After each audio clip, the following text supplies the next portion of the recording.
Uh-oh. Hold on a second. She brought fire. She didn't like it. She brought. Be good. That's awesome. Share. All right, shall we? Are we ready? I'll turn on my mic. Calling our meeting to order on this November 6th, 2024. Roll call, Chris Robinson. Here. Katie Avalos. Here. Carmen Conwell. Here. Danielle Bailey. Here. Carla Pennington Cross is here. If you wish, you may stand at this time for the Pledge of Allegiance. Allegiance to the flag of the United States of America and to the republic for which it stands, one nation, under God, indivisible, with liberty and justice for all. All right, on to item 1D, agenda approval. I move to approve the agenda. A second. Is there any opposition? Then without any opposition, the agenda is approved. On to item 1E, approval of board meeting minutes for October 16 and October 23. I move to approve the minutes for October 16th and October 23. Second. Any discussion? All in favor? Aye. Aye. Any opposed? All right, moving to a little bit of grounding for this evening. I have thought today a lot about the election, of course, last night. I think that's heavy on everyone's mind. Knowing that we are coming in here perhaps with some uncertainty and anxiety, which we know is out in the world today. I know a number of kids missed school at the high school today, just unable to get back out into the world.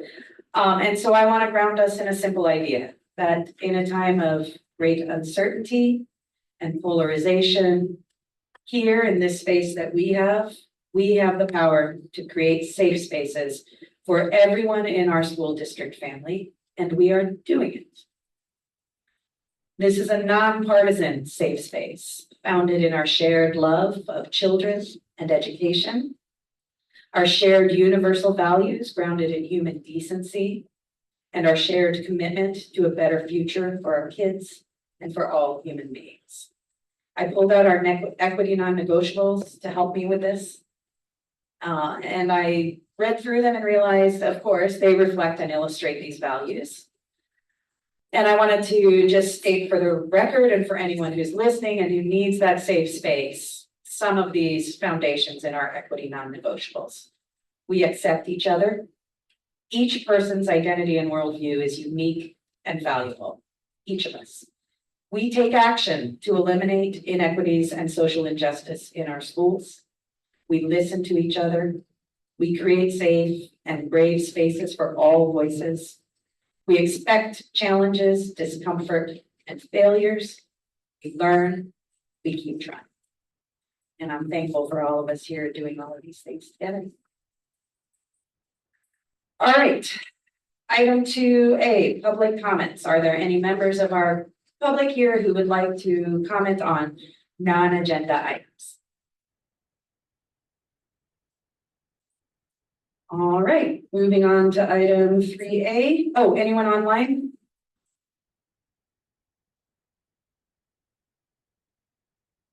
No. Okay.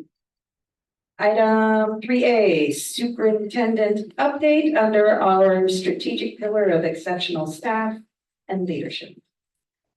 All right, just providing an update to the board in addition to some of the information that I share with you weekly, just letting you know where things are at, what we're working on in each of our areas of the strategic pillar.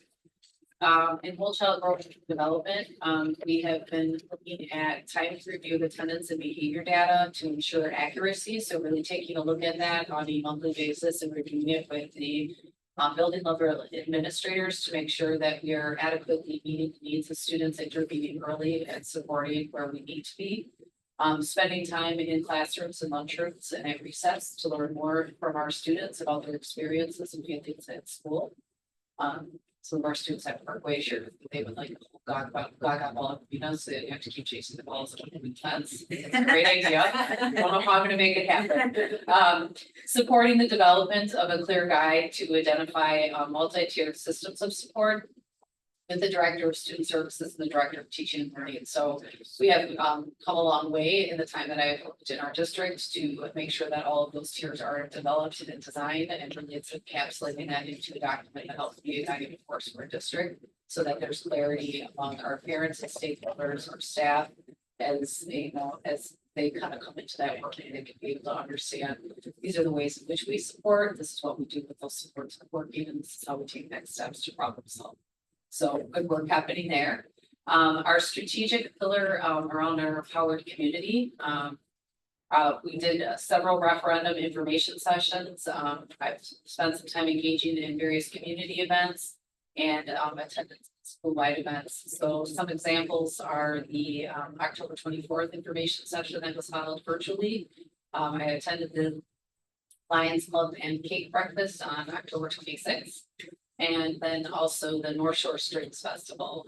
In addition to that, I've also been going to the North Shore Chamber of Commerce, morning vehicles and getting to know business leaders within our as well. And you've also been meeting with individuals. Yes. Who've had questions about the referendum, so, Yes. which is a big time cycle. It's worth celebrating as well. Yeah, and it's been great to get to know people and their perspectives around our school district and what's needed here to make us. Yep. Our strategic pillar around exceptional staff and exceptional leadership. I've been supporting our administrators and as they go out and do their literacy development by filling in at the building level. So as part of Act 20, both of our building administrators as well as literacy coaches and lead educators have to go out to training and take all day. And so that means that puts us in a space where we don't have the same level of support in building. So I've been going in and stepping in for Dr. Smith and Mr. Kreger and helping support Parkway Elementary School in their absence. In addition to that, our administrative team has been working really hard at understanding and developing our practices around educator effectiveness and evaluating teachers. We've specifically been looking at domain 2, which is cultivating a strong classroom learning environment and spending time in classrooms throughout Glen Hills and Parkway. And we are going in pairs or triads, calibrating around what we're seeing and really looking at teacher strengths so we can share out some of those strengths and practices right now. And so we have a clear definition of what it looks like so we can help our staff understand how to get there. Yeah. So the other part is fiscal stewardship. I've been researching and gathering information and proposals related to the Good Hope property. The goal of this work is to build options for the board to consider for further exploration, right? So what are various interests that we may have to explore in that area and how we would like to proceed with examining what those look like and what they might mean for our community and for our fiscal future. I've also been working with Michelle on an analysis of our employee benefits and looking at drafting a proposal to support both attracting and retaining highly qualified staff, while also working to adjust some of our benefits so that we know that there's predictive costs that we can anticipate and plan for as part of our financial plan. Another key area is looking at technology. So right now, we've had the opportunity to work through and do all of our updates to Neola policy. There's one piece of policy assistive technology, and the board edits based on Neola's review. Their recommendation would be making it local policy, which would be moving our Neola defense. And due to that, their recommendation would be that we would have our legal counsel look at that policy. So I guess I'm kind of looking for, I can bring forward both policies side by side to make that decision, but I think in order to do that, I should have the newly drafted policy reviewed by legal, which does come with a cost. So I'm just sort of looking for guidance from board on next steps of how you'd like me to proceed with moving forward with bringing that policy back. This was sort of this was trouble I created.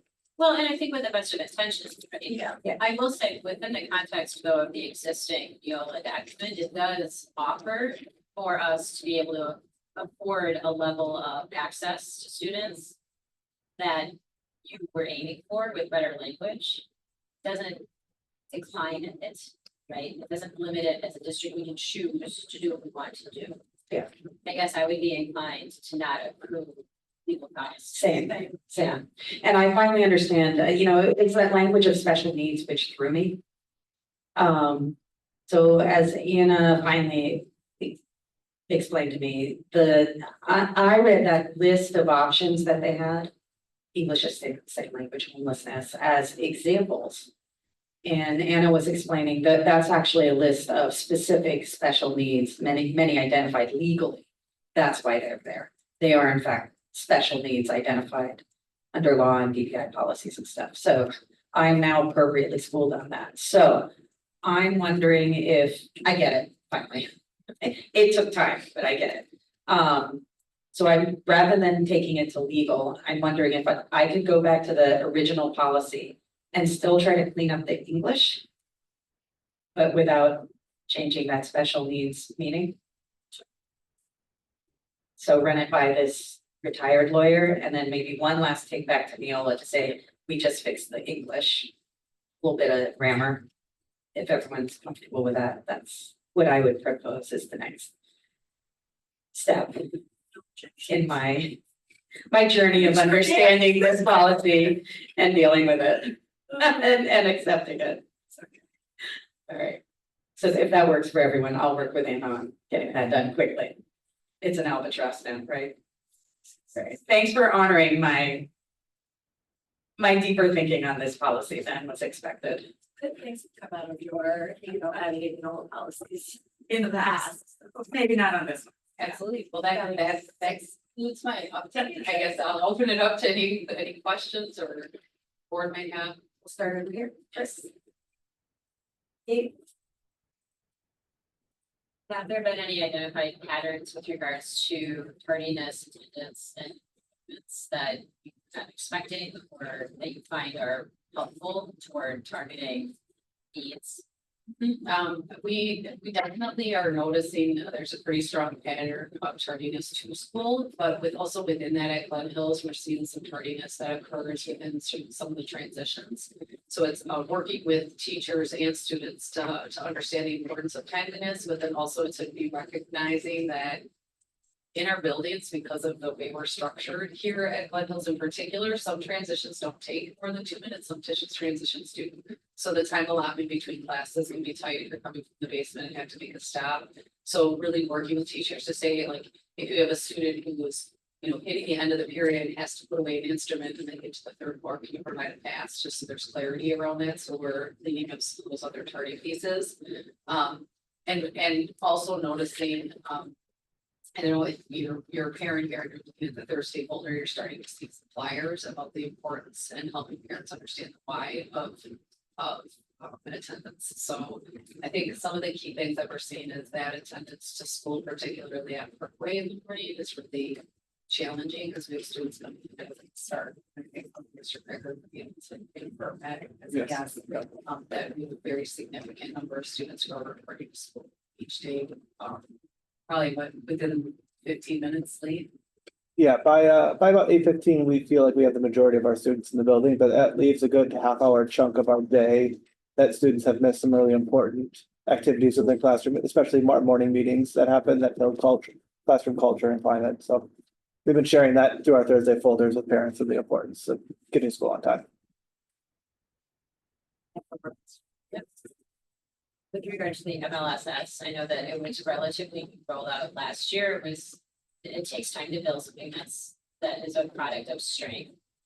How is it working this year, and how, with regards to, for instance, interventions, if someone reaches out and has a concern, but it wasn't on no one else here had thought it was an issue. So if a parent, for instance, reaches out and has a concern, how are you approaching the MLSS in that conversation? I guess like if it's Like just for audience clarification, it's multi-level systems of support, sorry. Yeah. And so it's not going straight to special ed, but possibly looking at other supports that can be Yeah, so we utilize our coaches pretty heavily to do like additional testing with students to look at where gaps might exist, to try to work out ways to dive into those and work through those. It also depends on the aspect that the parents make, right? So if a parent is directly requesting a special education evaluation, we have to act on that, right? We could talk about what those other supports are and making sure that, you know, if we're looking at the qualification process, that we're moving kids through those tiers of support before making, you know, those determinations, but it also kind of depends on how a parent is, right? Yeah, but we do have very clear, I think, very clear testing materials at this point identified to help support that. I know Jenica has worked with a good group of our teachers who are working with students in intervention on the Sunday system, which is a interventions that we can delve into that. And then Bridges offers an intervention program for learners in mathematics that we also use. Yeah, thank you. Yep. Okay, yes, I have some questions. So, the Parkway transportation thing, is that primarily caregiver drop off? Where with the tardies, or it's not our buses? Right? We don't mark tardies for buses when like they're Okay. late for whatever reason. Yeah. But is it like, if I could just, Please. cause I had the same question. Are you finding that it's kids who have missed the bus? No, typically it's students, caregivers and families that usually go through the drop off line in the circle or will walk across the street from Okay. Lake City Hall. No, that's good. And then the passes, so you're talking about the commute for students within Glen Hills. When you say passes, do you mean like physical passes? Like, oh, I know this kid's coming from band to the Yes. top, so I'm gonna give you a. Yeah. Okay. Yep, that way they're showing up, if they're showing up to class, it's like, well, you had to justify the reason for the teacher, I got your pass when it was time stamped, so that I know, like, you are accountable for your work, yes. And then just a question about Act 20, because the Act 20 trainings, I thought we had our teachers like fully trained, right, this summer. So then you said building leaders and coaches. So I'm just curious, what's the requirement of the training for that? Is it like a one and done, or is it going to be like? So this is like for our literacy leadership team at the building level. Oh, right, okay, So this is another right. phase of training that, Okay. You have to have everyone go through. I think it's incredibly important for your building leadership to know exactly what's happening, so they can see more, yeah. Okay. Yeah. So I got it.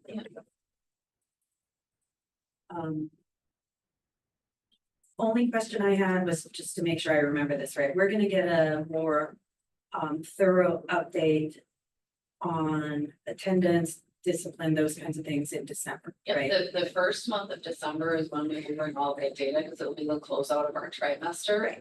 So we will be able to bring you trimester data, so we can take a look at those attendance trends in both buildings. I will state that looking at attendance, we're still in a very good spot. We always strive for that, but, and we want to keep you abreast of attendance, even looking at behavioral referrals and, incidents of suspension. And then,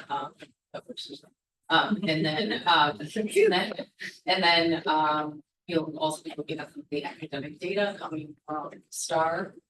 Also from our forward test. And place some information about grade distribution too. Yeah. Awesome, yeah. Anything else? I'm sorry, I had one other thing. Yeah. And I know you gave the answer because I just don't remember. When we're doing the school report card data, That would be coming. is that part of that December meeting? Yeah, Thanks. because the school, I believe the school report card data is still embargoed at the time, but it should be released very soon. Okay, I think they're just waiting for all of the districts to do their cleanup. If it's ready to go and we can make it public at that point, we will. If we can't, then we'll have to bring it to cleanup. Yes, great question though. Visitors, any questions or comments on the superintendent update? Sorry, public comments on Zoom are about my microphone. Oh, Okay.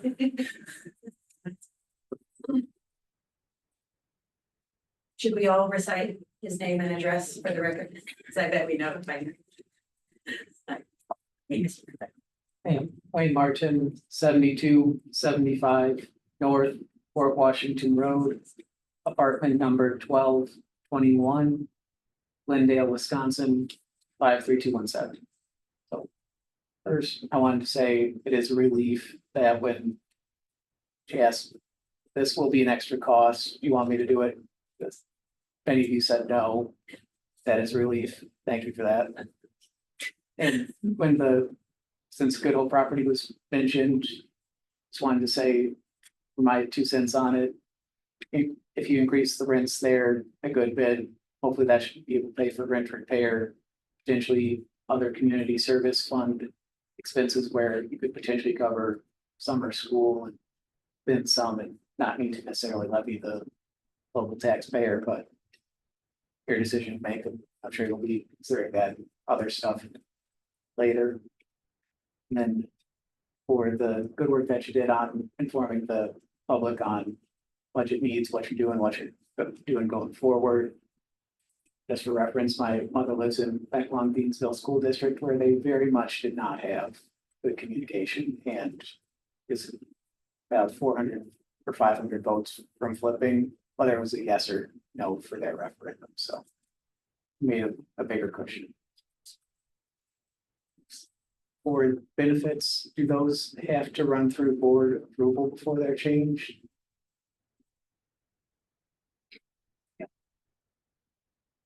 Yeah, I think we have to approve them. Then I'm not sure if this would make any difference or not, but for the tardiness would potentially early drop off, letting kids in a bit early to clean up parking and traffic help at all, you think? Yeah, we've explored some of those ideas. It's still a great idea. We struggle with finding the personnel right now. For that, but that is a great idea and one we've kept in mind. Even like doing breakfast in the cafeteria has been an idea that we've talked about. So yeah, if we need to make some of those changes, that's a good idea. That's it. Thank you. Thank you, Mr. Moran. Anyone else?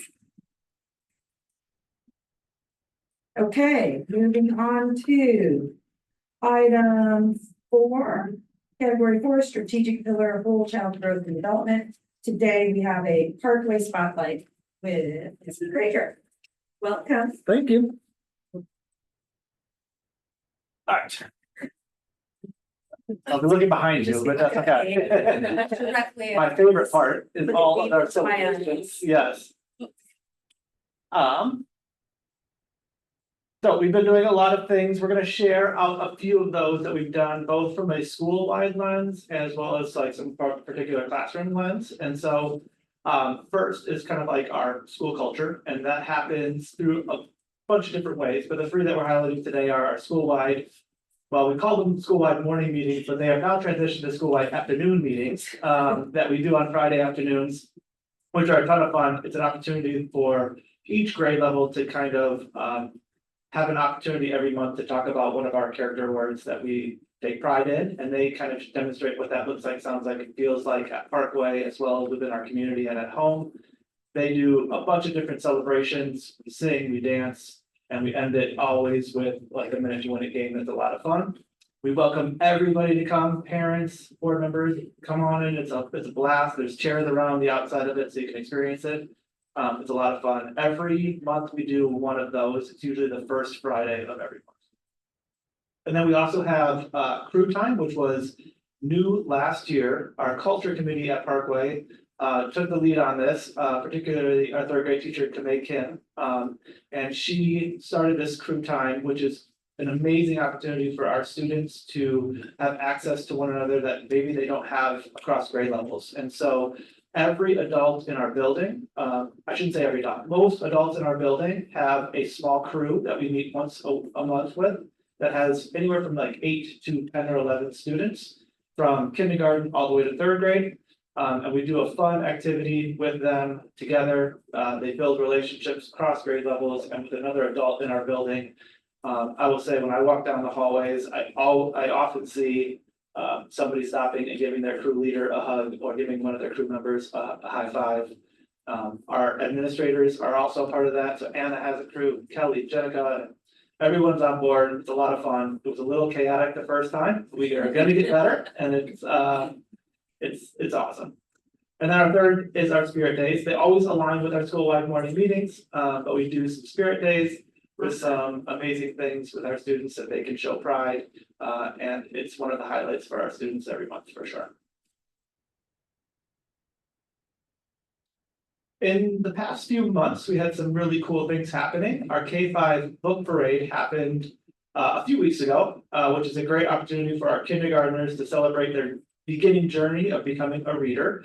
They got to wear their pajamas and bring in stuffy, and they also got to bring in their favorite book. And so caregivers come in for the first 15 to 20 minutes and they read that favorite book with students in their classroom, and then they get to walk around kind of the block at Parkway, holding and displaying their favorite book while every other kid at Parkway is on the outside cheering them on and applauding.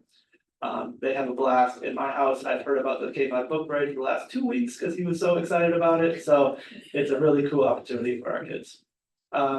The haunted gym is infamous at Parkway, and the energy that comes into the gym during haunted gym is awesome and amazing. Amy and Zach do a great job of setting that up, but it's they do really cool activities in the gym for a full week that students love and do physical games and activities. And then a big shout out to all of those that invested the time and energy into the fall festival. It couldn't have been a better day. It was like 70 and sunny and perfect, and the amount of laughter and fun and games and painting that was happening out there was great. There was ducks and bunnies being held, s'mores, yes, bouncy houses. Bunnies. Yes, Wow. it was awesome. Kids had a blast and it was talked about for a very long time. It was very cool. Like hygiene. We've had some already in the first 2 months, had some really amazing field trips that have happened at Parkway. A couple of people have, or a couple grade levels have gone to Discovery World. We've done field trips just today. Even our kindergartners went over to the fire station and got to experience that fire station, which was cool. Our K4 friends went to the pumpkin farm earlier this year. And so lots of amazing things that just promote that critical thinking and observational skills in a place that's different than Parkway. And it's always a highlight for our kids. One of our curriculum highlights has definitely been the implementation of 95%, which is our new phonics curriculum. Our teachers have done an amazing job of implementing this. This is something that takes a lot of practice. There's definitely some high anxiety around it when starting because it's something totally different than we've taught phonics in the past. And so as I've been able to witness, it's just becoming smoother and quicker, and the transitions are getting so much better in phonics, and they're starting to see some real growth in our students, which is fantastic. And we're starting the implementation of sound walls, and those are just that ability to really match that articulation, those sounds and phonemes to our letters and graphemes. And students have a blast showing those on our sound walls every day. How do we strengthen practices and cultivate capacity? So our special learning teams meet officially every Wednesday. And typically those meetings are around either our 95% or our phonics curriculum or our math curriculum. It's a deep dive into what we are teaching around those 4 questions. And so that work continues on Wednesdays. I know Anna talked about this before, but our leadership, literacy leadership in our Act 20 has now gone to 2 of those. We're going to our 3rd next week. And it's been a great way for us to brainstorm exactly how we want kind of this to roll out here at Parkway, and get a little bit more understanding of what teaching and implementation of phonics and reading is like. And so that's been great to collaborate with teachers and administrators who are all there together. And then we've also done our weekly staff meetings on Mondays this year. And so part of those weekly staff meetings are like learning opportunities for Act 20, which is going to be starting in January. It's going to be very new for our staff and our students. And then the other Mondays have been kind of ran by our guiding coalition around our 2 goals, which has been active work in our number corner, and then around crucial conversations and learning when to do crucial conversations. And so those have been some of our Monday staff meetings. And then some amazing pictures of some really cute kids. Yeah, I know some of them. Yeah. And that's all I have for you. Thank you. Yes. And we'll start with Katie, if you have any questions or comments. Can you explain what a crucial conversation is? Same brain, right? Yeah, so we defined it yesterday, it was defined in lots of different ways, but one that has high impact. And we've asked our staff kind of, if this is going to impact others, right, then is it a crucial conversation? So one with high impact, I don't have them all written down, there's like 20 different definitions that we've come up with. The Guiding Coalition is gonna kind of take all those definitions and create our own definition of what a crucial conversation is, and I can share that with you definitely. But we're reading a book called Crucial Conversations in Guiding Coalition. And we're starting with chapter 1, next week, Thursday, or whenever our next Guiding Coalition is, and doing kind of work around that. Our next meeting is actually gonna be, they have a planning document on how to plan a crucial conversation. So we're gonna try that together as a Guiding Coalition, and then kind of report back to the staff what that looks like, feels like. So it's like between staff members or? Yes, I mean, a lot of our conversations have been like what a crucial conversation is, might be between staff members, but that could also translate into crucial conversations with caregivers, families, even at home with a loved one. So it's like a more formal model for how to plan and map out what that would look like. Exactly, yeah. Anything else? Karen? Thank you. It was really a great update. I have, yeah, so you answered a question I wrote down about the school-wide meetings that parents can attend. I haven't heard that before, like I've always asked to go as a school board member, and actually a parent recently asked me if they could attend.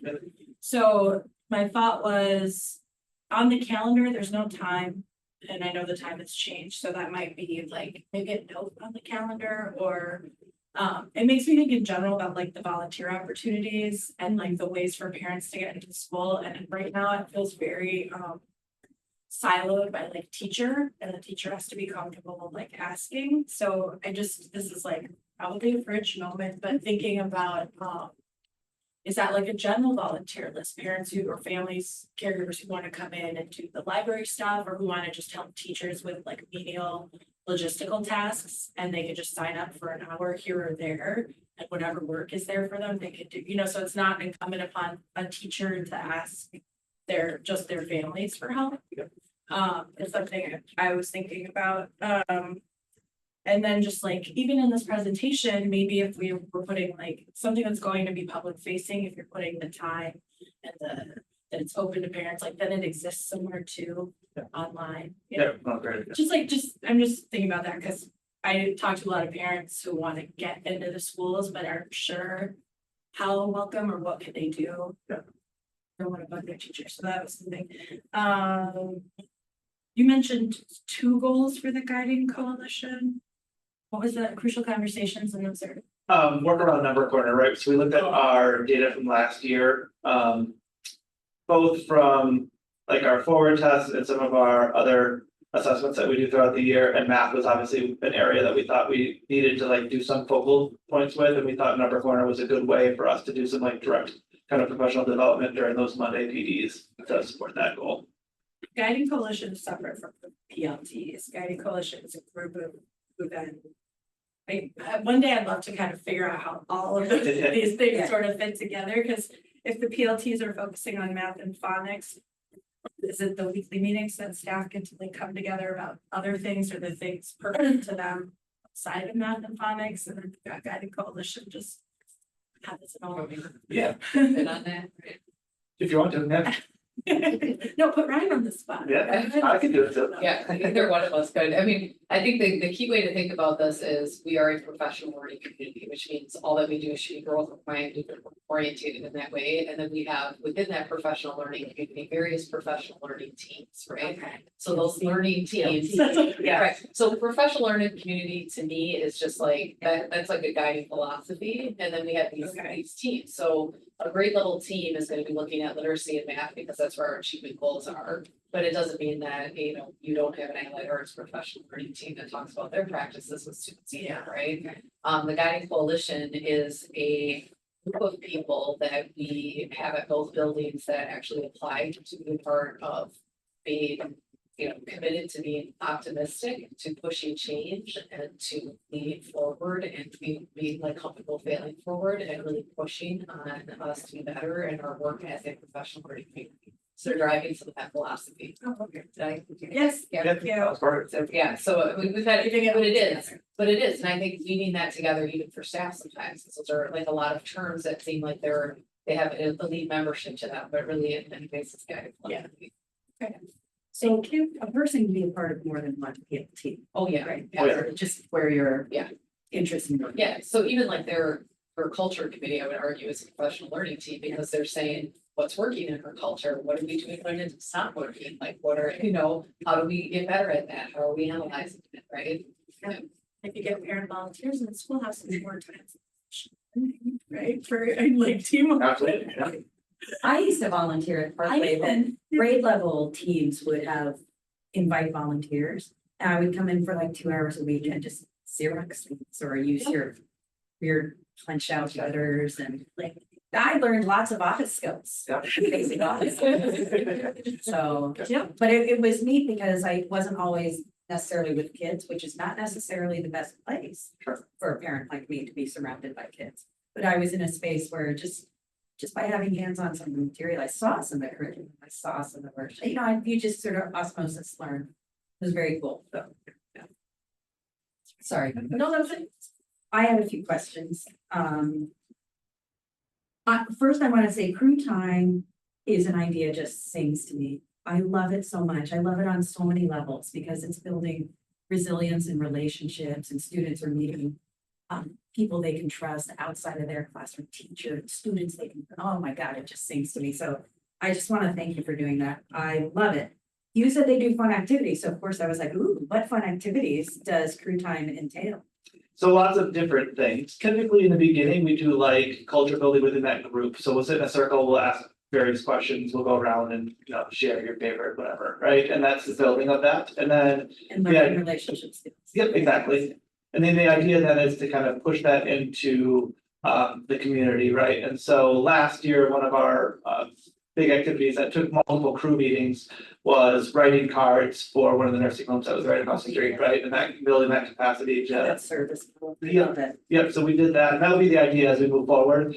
Our culture committee has not talked quite yet about what our big plan is for like what we want to do with some of those crew times, but it'll have some kind of impact within the community. Great. Yeah. Okay, love it. Culture committee, I know is something you once invited me to. Yes. And I laugh at the name because it makes me think of like a Soviet, like committee from 1975. The office. But if you were ever to wish for a board member to just come observe and. Yes, I absolutely. would love to come, not if it's an intrusion. No, it will never be an intrusion. We actually had a couple parents come. Nicole Vesey was a representative that came quite a few times last year as well, just to give us a different perspective. But to your point, we haven't really reached out to parents to be a part of that, so we can make sure that we ask parents to be a part of those. And maybe even the Guiding Coalition is an opportunity for a parent to be a part of that as well. Something to think about. Yeah, no, you're fine, yeah. One of the things I always worry about when I hear about, and I throw this up in, it might be a fridge thing, I'm not sure, somebody told me if it is, when I hear about spirit days and costuming, coming in pajamas, bringing panda bears or whatever, I always worry about exclusion. And kids who either don't have the means or the internal means or the family needs to participate in those special things. So I'm curious to hear what you're thinking and doing around that issue and what you observe with how kids are treating each other when you see someone who's not able or not. Yeah, thankfully, right, I would say that a high number of our students participate in what it is. We try to make sure they're as inclusive as possible when thinking about those. We did a pajama day, right? But I think what we've done in the past is we've like done a classroom or a grade level picks like your favorite color, and that grade level will try to wear that color. We've have a lot of amazing adults who will bring in extra things all the time, right? So like I had a couple staff members had extra pajamas or extra stuffies that, students could just bring and be with if they didn't have their own, same with the colors. And I would say that's yet another opportunity when we look for community engagement to invite families who I think would donate to your coming out your gifts. Yeah. Right, if they knew that bringing in an extra stuffed animal, bringing in an extra set of pajamas in this size would ensure that a student is left out. For sure, yeah. So just sharing with you that that's something that's always heavy on my mind. I'm curious about how many of our students are reading below the 25th percentile. Because I saw that in one of your slides. Do we have that data yet, or is that? We do, so we've done preliminary work around what that would look like if it was happening right now. Couldn't give you the exact number, but it's high, it's high. And so. And that's based on statewide data? That, we did that based on our SAR testing that we did in the fall. However, in January, that will be based on Ames Web when we transition to Ames Web. But we are predicting that we might have a high number, so we're trying to pre-plan for that during those literacy meetings of like what that structure and process will look like. So that we can make sure that if you are getting a reading plan, that it's doable for staff and that it's meaningful for students. Okay. Sorry to pepper you. I love seeing the word phonemes on a slide. Yeah, thank you again. Yeah. Thank you for this update. Community members, any questions for Mr. Krager? Mr. Martin? For the crew time, is that going to be like structured where most of the crews do similar things each time, or is that more per staff member making their own choice? No, it's a great question. So the crew activities and lessons are actually done by the crew committee, and so everybody with that runs a crew does the exact same thing. And for volunteer opportunity stuff, if you're wanting to reach out to people, I'm not sure if you already do this or not, but Thursday folder or put something on the website for opportunities, or I'm not sure what PTSO does. Yeah. And then. So you're excited about phonics? Is that a obligatory? You're excited about phonics? I love phonics, and volunteers want to watch our teachers teach phonics. It is an amazing time, and the engagement is like unbelievable. Yeah, a real true, yes. Anyone else? Two questions for Well, you. first, since you're speaking for the first time, can you please state your name and address? No, that's, okay, it's Michelle Sarcy, 6525 North Range Line Road, Glendale, Wisconsin, 53209. Can we get a list, since we have so many kids between the buildings, of all your character words, because we're starting something new with our group, and it would be really great to add in that character word, whether it's like kindness or, because I know they talked about it every so often, but it would be really nice if we were introducing the same word as you guys were introducing it. Yeah. So if I could get that list. And it's just one of those crazy questions I'm gonna ask, but are your volunteers background checked? Yes, so we have the Raptor system that everybody that walks through our building has to have.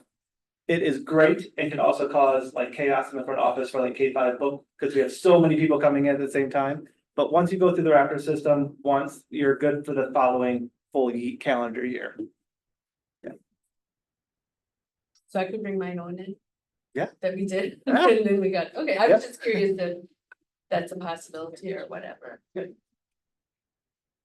We missed Chris. Oh, That's okay, all of mine have been asked and answered. Oh, Thank you. Well, then I'm gonna take hers, because I forgot, but I wanted to say that I love that you guys still do the book parade. That was a highlight of my kids' experience. I'm sorry, Chris. Anyone online? Any questions? No. Anything else here? Mr. Krager, thank you for a really fun and excellent update. Thank you. All right, moving on to item 5, equitable stewardship pillar.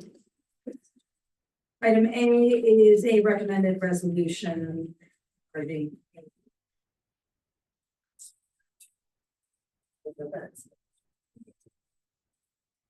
Michelle. Yeah, so,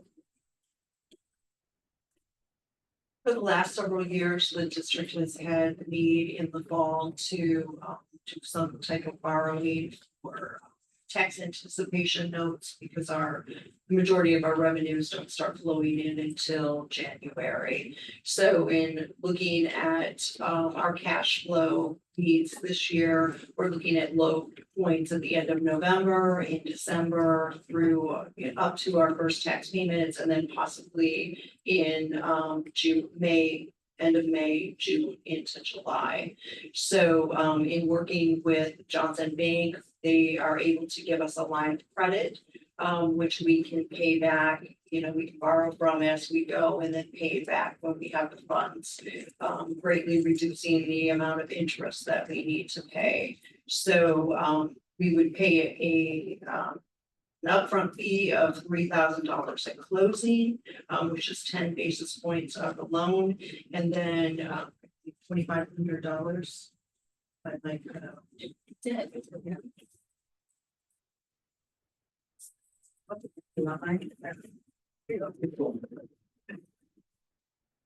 Okay. $2,500 for legal fees, for Johnson Bank to review the documents, as well as Quarles and Brady, the, documents that they put together for the resolution. And then we're looking at interest rates, approximately 208 per million of unused funds per month, what we don't use on the line of credit. So that can be up to like $618 if we are not using the line of credit at all. And then the interest rate on when we do draw funds would be the secured overnight financing rate plus 1%. So, and not to exceed 8%. Currently, it's 4.79% plus the 1%, so 5.79. So we're looking at if we had funds out for, you know, a couple of times during the year, 2 to 5 months, we'd be looking at a cost of $36,200 up to maybe $54,300 is the estimate based on that. So the board would need to pass a resolution to for the district to secure this line of credit through Johnson Bank. Hey, Danielle? Oh, you want me to, do we need a motion? Oh, yeah, is there a motion? Or can we ask questions for understanding first, or should we start with the motion? I guess we can start with the motion. Yeah. I move to approve the resolution authorizing a taxable tax and revenue anticipation promissory note for cash flow purposes in an amount not to exceed $3 million. Second. All right, discussion. Start with it. I just wanted to know if within the documents, is it possible to get a copy of the bear forecast for the year, but just like actual schedule? Later. Okay. And the documents too, and I didn't see the 3,000 you mentioned, but I saw the 2,500 for the closing costs, and I didn't see anything about legal fees, but again, it's a lot of documents. Yes. I'm looking to see what page that would be on. Yeah, it was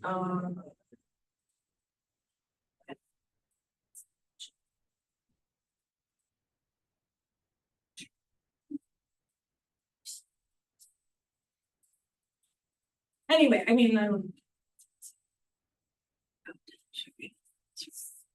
this is closing cost 10 basis points for the part line.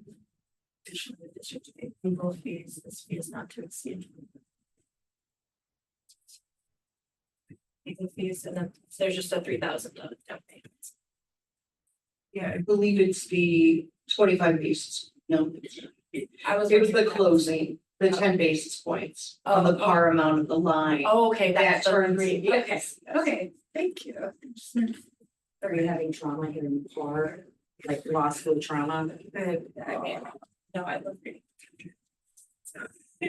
That's all I got, thanks. Yeah, blah, blah, blah.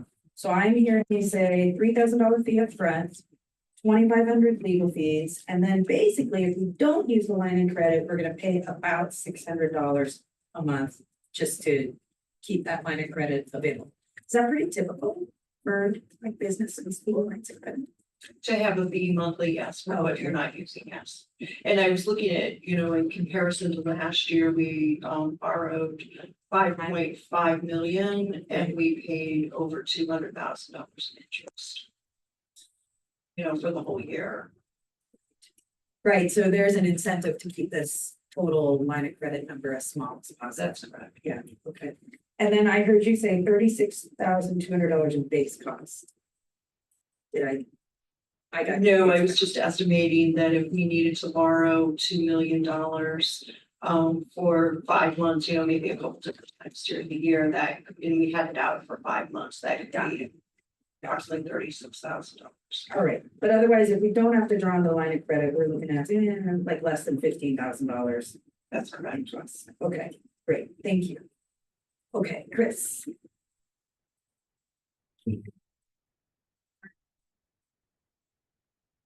So this sounds perhaps odd, but so if we're predicting that we have needs in November, December, possibly January, and then nothing in until May, is there a benefit to closing a line of credit if we don't need it and reopening it?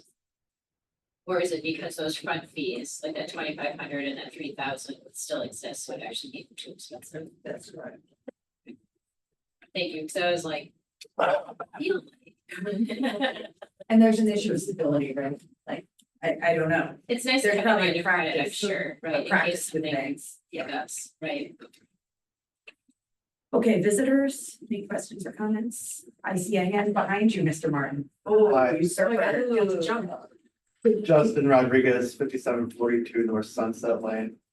Just wondering, would it be possible to do something on a longer term basis? And I don't mean the letter of credit necessarily, but to set up the structure so you don't have to pay portals to do the resolution.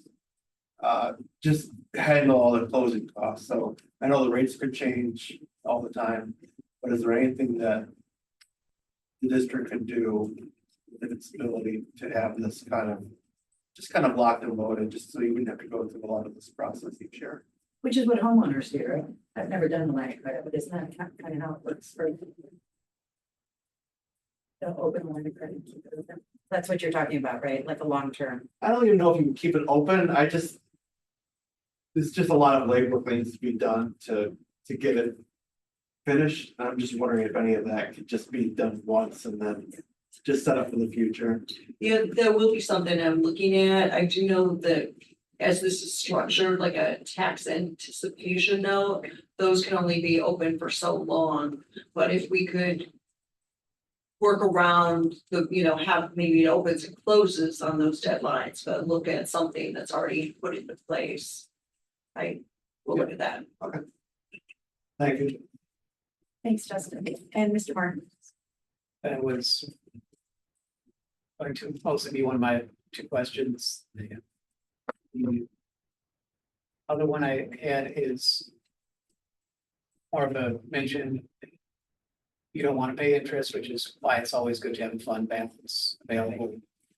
Good is presuming, and then also with the base interest rate you mentioned plus the 1%, that's 5.79%. I know the same or $5.5 million loan we got is 6%. Is there any arbitrage opportunity there, or just not worth all the hassle? We can look at that. That would describe what is arbitrage. Paying off a little higher interest rate. With the blend, we're gonna have a lower interest. Earnings with interest. I didn't know what that word meant either. I didn't. Okay, anyone online? No. Anyone? Anything else? All right, we are ready to take a vote on a motion to approve resolution authorizing a taxable tax and revenue anticipation promissory note for cash flow purposes in an amount not to exceed $3 million. Do I need to do a roll call for this? Should I? Okay, I'll do that. Mr. Robinson. Aye. Katie Avalos. Aye. Art Cromwell. Aye. Danielle Bailey. Aye. And Carla Pennington Cross votes aye. The motion passes.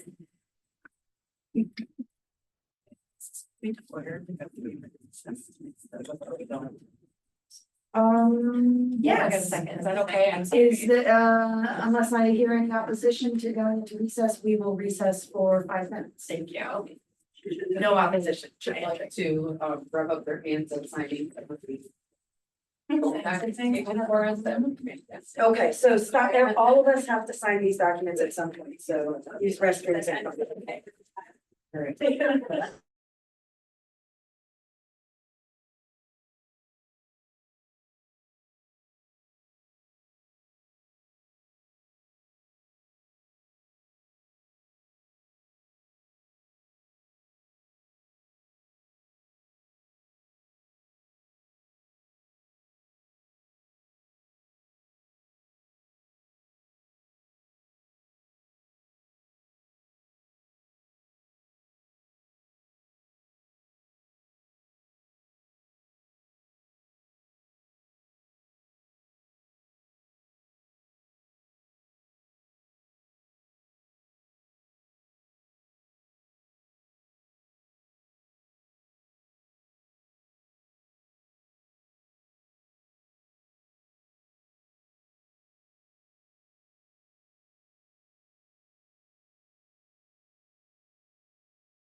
The look on Justin's face, I think the singing bowl.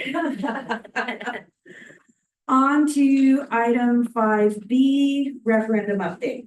Anna.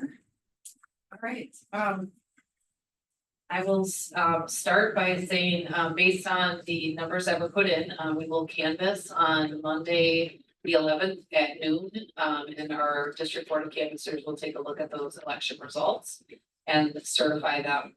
But we know based on the percentage that we were able to get the referendum approved within our community. I want to extend a big heartfelt gratitude to our community for their support and for recognizing that our district is in a financial position due to the decisions of adults. Either at the state level and sometimes at the local level, some of our pieces that we need to own as well. But that children and our teachers who come here and show up for them every day did not make those choices or those decisions. And we need to figure out how to right size our district and think about how we're going to pursue a path forward that is fiscally responsible to our community needs. We're a 3-building district that was serving a lot larger population at a point in time, and we're not. And we need to think about what the future looks like to provide robust opportunities that our students deserve as they head into high school, as these are really formative years. And so I want to thank the community for allowing us the space and time to bridge into that work. So we can do it well without taking away from what our students currently have. So I'm very grateful. I realize that there's a lot of big ask of our work going forward in the next 2 years to come to a solid solution in conjunction with the community. And it is my goal to be both transparent and open and willing to listen to what this community needs as I'm a servant to the community and my work as an educator. So again, thank you, and thank you to the board for your support, for your encouragement. To my staff, who engaged in our community in the many ways that they do every day and the amazing work they do for kids, but also stretch themselves to be a voice about why this work is important. And a special thanks to my administrative team here and the people working back office with us to help support that and keep me going. And to be honest and to push and to commiserate, but then say, okay, that's enough time to pick up and go again. So, yeah, so thank you to everyone involved. It's greatly appreciated. Okay, Chris. And Anna, I'd also like to, I'm sure we all feel this, is to really thank you for being our consistent voice, for being so transparent, for truly welcoming questions and perspectives. We had a trust problem, and you have done a lot to begin building back that trust. So thank you. Basically what she said, but also like you are the right person for this moment in the district, I feel like, because you are very good at building that bridge with the community. It was like, I don't know a better word for than delightful to see you turn that room full of no's that was here that one night into a room full of yeses. And it's because you clearly know what you're doing. You're really, really open to feedback. And if there's a question, you want to answer it. You're not trying to dodge questions from anybody.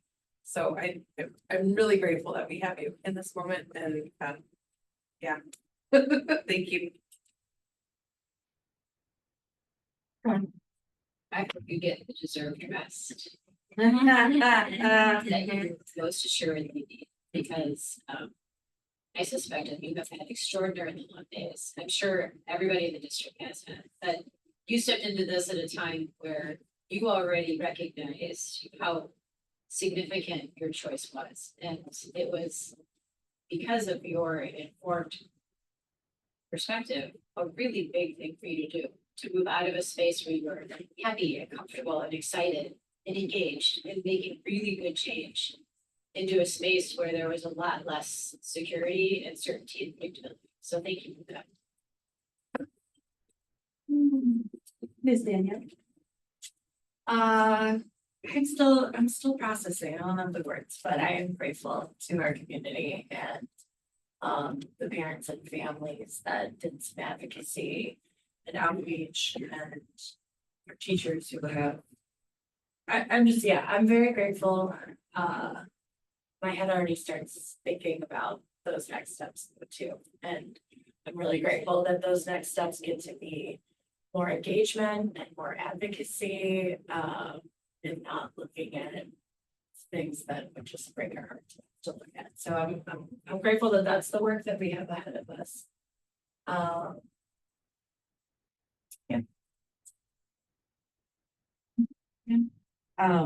Yeah, there's work to do. I love that you're already talking about it. I think it's fashion forward, right? It's time to move on, and to make good on, you know, the trust and confidence the community has put in us. And, Michelle isn't here, otherwise we'd be, I hope you'll let her know, you would be showering her with love too, because I think there's just the nuts and bolts work with 2 years of no bookkeeping that she's caught up on and led that effort alongside you. It's really, it's kind of impossible to overstate. I know that the workload burden has been high. You've built a great team. I want to give a special shout out to advocates who came in and told us what they didn't like and who complained, because that's really important feedback. I don't think we hear enough of that, and I think it's important to create a safe space where people can come in and challenge us and push us, and that helps us know where our thinking has holes and where we need to grow. And I appreciate that you model that, Anna, because that's a hard thing to do, especially as a new leader in a district. I just want to honor that, and I think we can all model that and learn that. And that's important modeling for our teachers and students too, right? That makes us real community leaders when we do that, listen to people we don't want to listen to.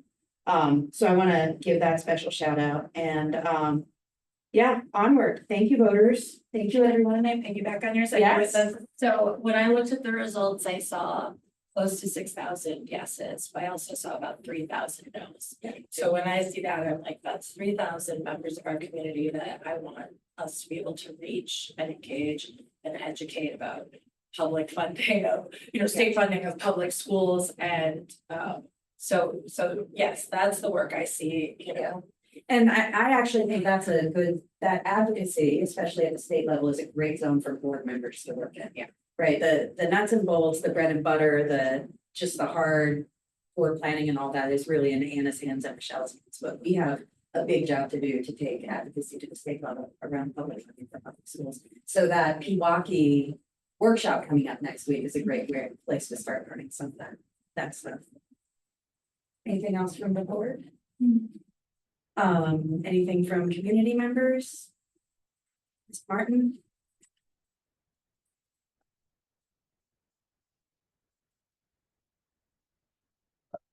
One, you can rest assured that if I have anything that I want to disagree with you all with or think is silly, I will definitely let you know. Thank you. Just want to say again, good job reaching out and actually engaging with people and meeting them where they are and standing by what you stand by, even if I disagree with some of it. Also, just to the 3,000 people that voted no, I know some are people that will be able to change the mind of potentially others will not, others will be they're fine if we go back to one teacher per grade levelers. So, just be fair, not everyone will change their mind. Thanks, Mr. Martin. Anyone else in our visitors or online? Am I allowed to speak as a community member? You sure are. Okay. Please I state wasn't your planning name on it, but I and feel like- address for the record. I'm Ryan Krieger, 3025 West Alana Court, in Glendale. I wasn't planning on it, but I have 2 kids, right? And so 4 and 5, and they're about to start this journey of like public education, which is obviously a valuable thing for our family, and we highly value this district. And I know the hard work that was put in, and there's anxiety around what's gonna happen. And we think Anna deserves so much credit, and she does an amazing job. But I know that you 5 have put in an incredible amount of energy and time and emotion into this as well, and so without 5 strong people that can communicate to the community about why public education is so important and why our schools are so important for our kids, I might not be sitting here with 2 kids that I feel like can go through a public education that they deserve. So I appreciate you 5 too as well. So thank you. Now we can all be embarrassed. Let's just move on. All right, onward. Thank you, Ryan. Okay, great. So the referendum passed. Yay. Item 6, empower community emergency drill update. This is the good stuff. All right. So in alignment with school board policy 8420 and Wisconsin state statute, part of our requirement is to schedule, conduct, and review our required drills with the board. This includes meeting recommended frequency of monthly fire drills, severe weather and tornado drills 2 times a year, and a school safety incident drill 2 times a year. So the report below shows the current progress on Parkway and Glen Hills in meeting this requirement. So we're 2 months into the school year and we've had our monthly fire drills. So we know that our next steps will be to continue those monthly fire drills, plan those severe weather drills, and the 2 safety drills as well, which would be safety response incident to a potential intruder, those type of drills. Building administrators have been tasked with scheduling and conducting those in accordance with policy, and will continue to update the board throughout the year that we are making progress in that area and making sure that students know what the protocol is when we face those circumstances. Any comments? Questions from the board?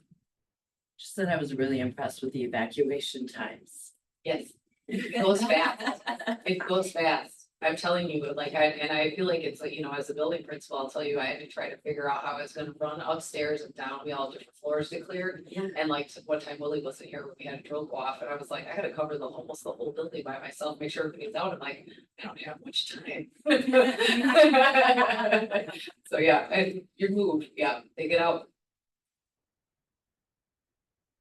Visitors?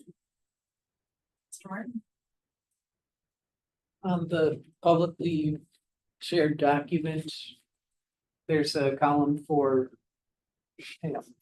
police, fire observed, Parkway, both were no, but for Glendale or Glen Hills, it was left blank. Did they observe or not observe?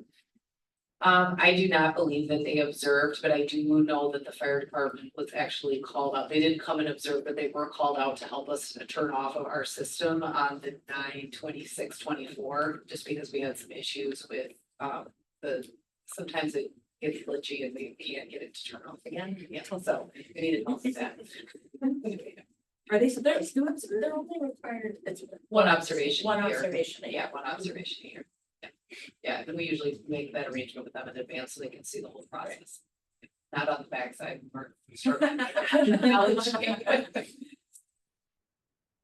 All right, any further comments or questions? Anyone online? Okay, moving on to item 7, board member reports. We've got a school board resolution. Yeah, I will introduce this, but also this is the 2023 resolution that's in public content right now. Which is okay, so I shared out a draft of a resolution recognizing November as Native American Heritage Month. Feedback I got was mainly random, which but so that's not but I can slide it in there. Okay, yeah.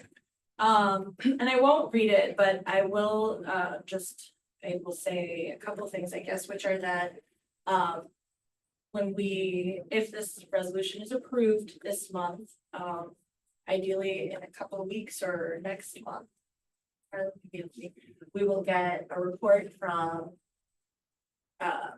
be able to touch back on this and sort of understand how it was implemented in the schools. I learned a lot actually drafting this resolution again. And so like I would love to hear about Act 31 and how we incorporate that into our curriculum and at all the various levels. And yeah, the theme for Native American Heritage Month this year is affirming Native voices, visibility, leadership, and service. So I like that, and yeah. So. Oh, okay, great. So now it's in board docs. And I'll do one other thing, which is just the land acknowledgement piece, which.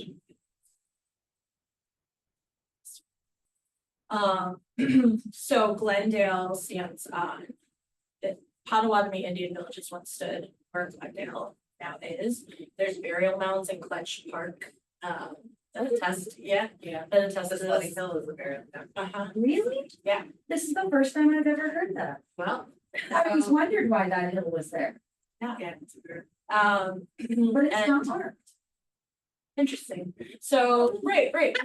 So Glendale is covered by the 1833 Treaty of Chicago, which was signed by the United States and the Potawatomi, but essentially the Potawatomi, they were forced to, leave the land. The land was taken from them, and they were forcibly removed. So this is, heavy and something to note where we are and think about the stewards of this land and how we can be good stewards of this land and sort of honor their stories, their histories, their knowledge, their current contributions, etc. I think that's important. So I would make a motion to approve November as Native American Heritage Month at our school. Is that okay? And to adopt the. And to adopt the resolution. Yeah. All right, any discussion or comments from other board members? Chris? Just thank you. Yeah. I know you said that you're into the excess, but it was really a beautifully educational. Yeah, thank you. Thank you for getting that done.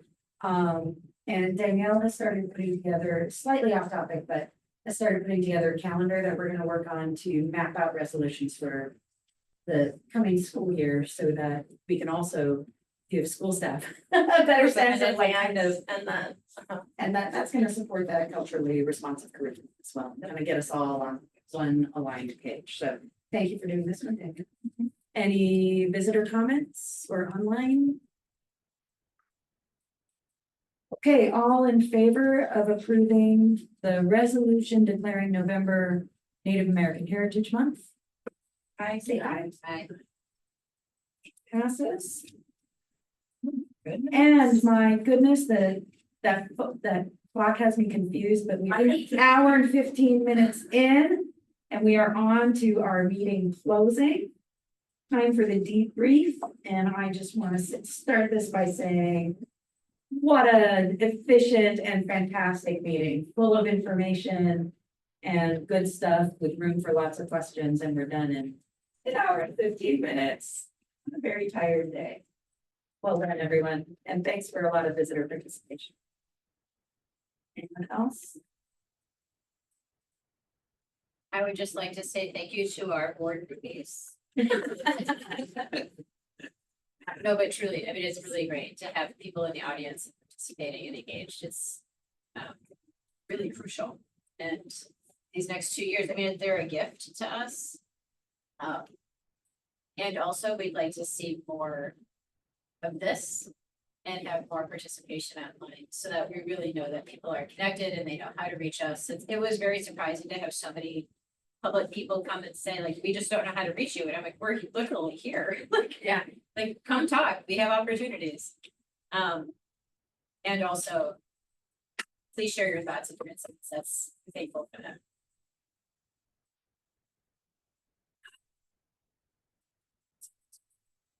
Excellent. I like that. Anna, we're all good. There is one last item on the agenda. Adjourn. I'm on you. All in favor? Second. Aye. This meeting is adjourned. Good job, everyone. That clock never knew that, so. I think myself. There's There's a couple songs in my house. That I'm looking at. Of every public school ever. Oh, yeah. We actually Oh, had yeah. people just walk into our room the other day and they're like, we're just making sure your clock is okay. And then I walked back around and I'm like, but you didn't fix it yet. It's